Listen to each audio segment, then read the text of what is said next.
May isa na namang nasawi sa Cebu dahil sa dengue. Hindi raw kaagad dinala sa ospital ang biktima hanggang sa lumala ang kanyang lagnat. Makibalita tayo kay Chona Carrion ng GMA Cebu. Labis ang pagdadalamhati ng pamilya ng 13 anyos na si Jelly Patalinghog sa bigla nitong pagpanaw. Binawian siya ng buhay nitong Lunes sa Vicente Soto Memorial Medical Center dahil sa dengue. Hindi makapaniwala ang ina ni Jelly sa nangyari.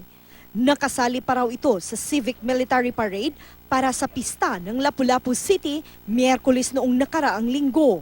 Pagkatapos ng parada, idinaing daw ng anak na bumigat ang pakiramdam nito.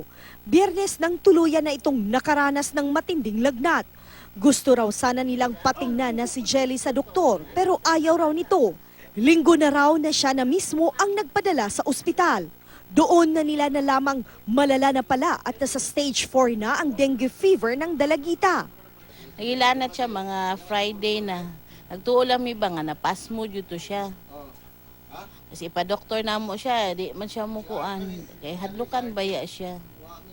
Puto pagka Sunday, nag-decide na yun siya nga, ipa-check up siya.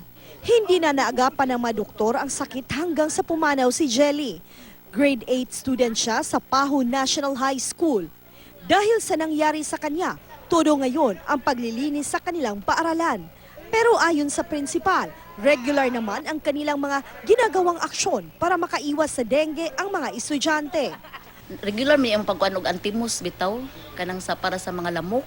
Nya katong pag last gay namo nga butang, wala gyud stagnant nga kuan ba. Nya nangita na lato ang mga katong among mga nurse ug ang mga bata nga asay na itubig-tubig gibutangan. Muli namang nagpaalala ang mga opisyal ng Barangay Paho sa mga residente na panatilihing malinis ang kapaligiran. With regards sa dengue, natay mga gipanghatag nga mga leaflets, nagpostering ta.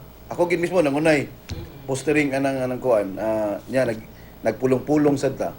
Chona Carrion, Nagbabalita, Pilipinas.